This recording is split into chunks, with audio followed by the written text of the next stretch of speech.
Alright, so today we're going to talk about how to get through Hell 4 of Aurora Threshold.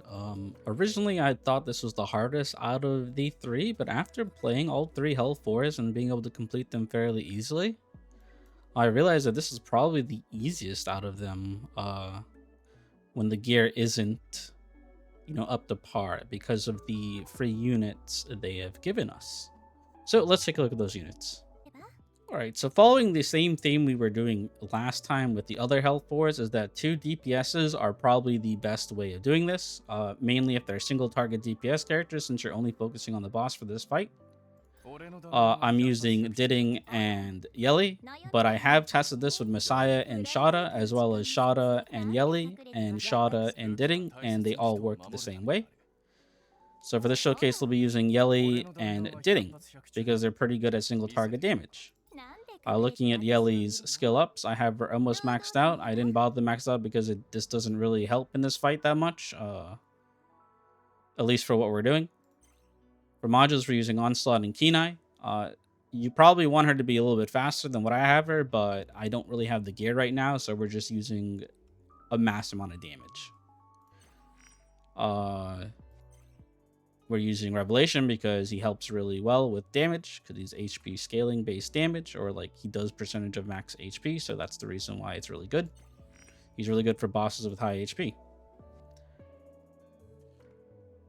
For Didding, he's supposed to be on the similar side of this. He's just not, so we have him Harvest and Kenai just to have it. That's all we had for him. His skills are there. His shell is here. We're using Count. Just because we don't have any other revelation, that's good. And the count here specifically is going to be very useful for this fight. This lifesteal here is going to be really good for a mechanic. What Aurora does is he puts debuffs on you, and the only way to get rid of that debuff called Curse Shield is to have a healing skill. So the lifesteal here could come in handy in certain scenarios because Didding's S3 will allow him to attack twice.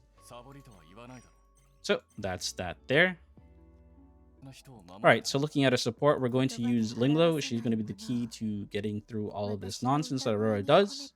Her ability right here, Will Repair, is going to be really good at getting rid of some of the debuffs, and that you want it maxed out for the 2-turn Will Repair. Also, the healing effectiveness helps a lot with keeping your characters alive. You want the S3 to be maxed out. I just don't have the lattices currently for it. But this -1 turn cooldown is going to be very useful so that you can keep putting immunity and keep healing your allies to get rid of the Curse Shield debuff Aurora puts on you.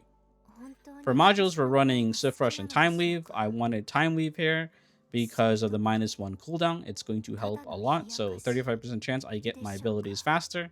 And that's going to be really key in getting this fight done. You don't really need Time Weave, but it just helps with the efficiency of the runs.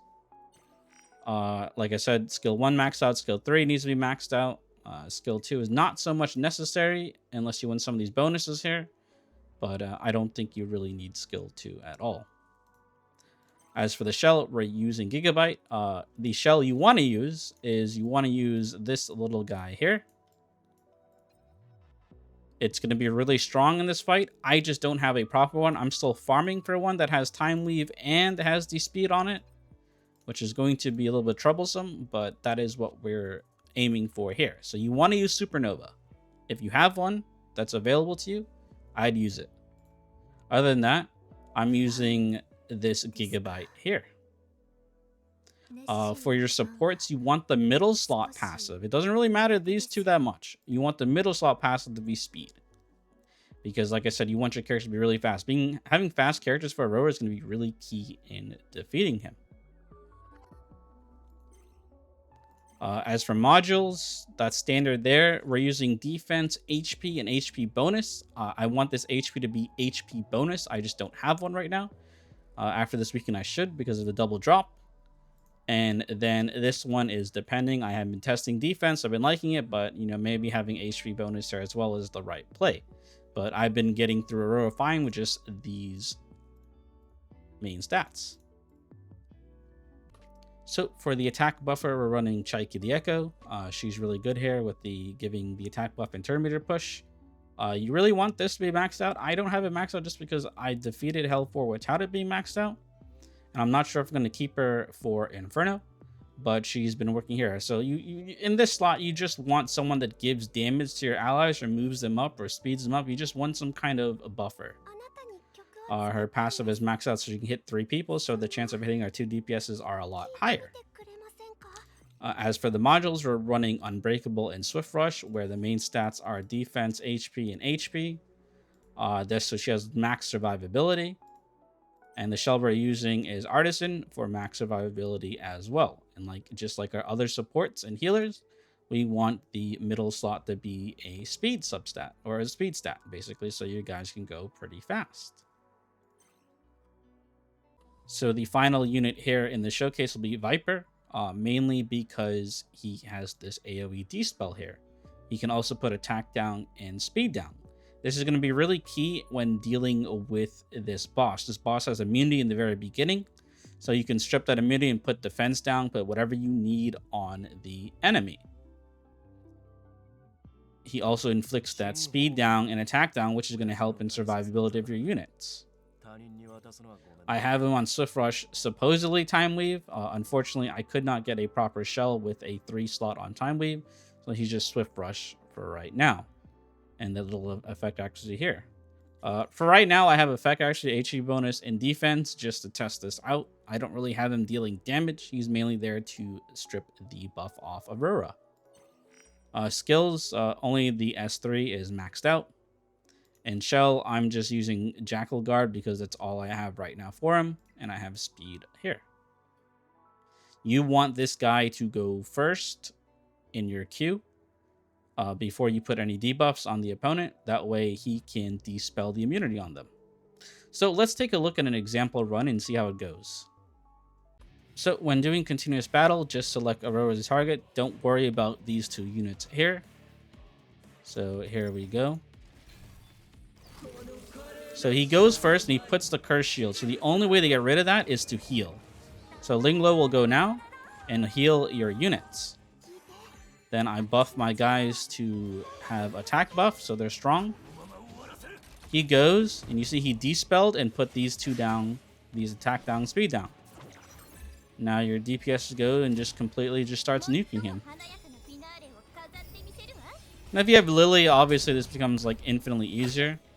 He also has these stacks here that like decrease damage. Once you get rid of them, you'll see a lot more damage coming through.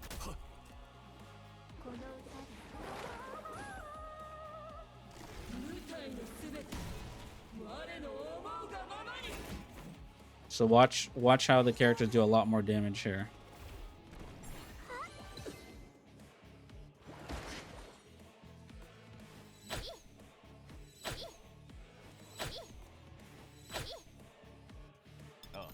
And don't worry about Yelly attacking so much. If you run other DPS or DPSs that are supposed to be here, any invested DPS that is not green will work really well here.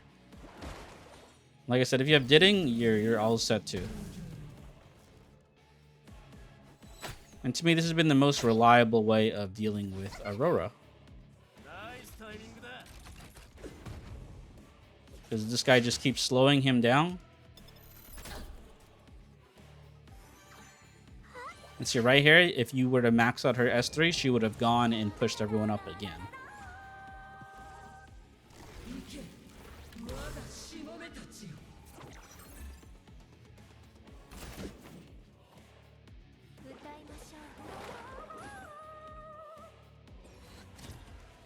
So you can see this is very reliable.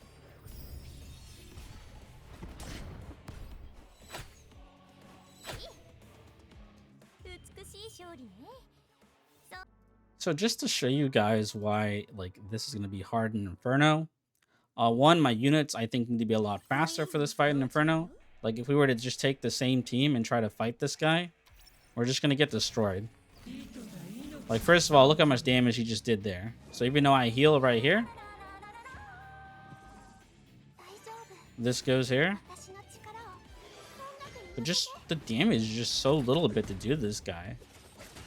So I'm going to need to like, look at that. My guy's just dying left and right. So like we're probably need someone like Kachi the guard to put like a defense buff on everyone. Need some artisans or something. But look at Didding didn't do much damage thanks to this little buff this guy has right here. right? This one right here. You know, it's, let's see, look at that. We just get destroyed. So we definitely have a lot of work. But as you saw, farming Hell 4 is perfectly fine. And just like the misconception here, like especially because you saw my gear, I don't use any Inferno gear, right? I can farm Doki Doki Inferno fairly easily, right? These, look, it's even 2-star. I can do it really fast. But I purposely am showing you guys that to farm Hell 4, you don't need like insane gear. You just need acceptable gear, invested units. And once you farm your Hell 4s you need and get that gear, you can do Inferno. Because for me to defeat Doki Doki Inferno, I don't even use any Inferno gear at all. No Inferno shells, nothing, just all Hell 4. So that's proven that if you can just farm a Hell 4, it's going to better prepare you to do Inferno in the future. So I hope this helps. I'm the Gacha Game Cultivator, and we will catch you guys on the next video.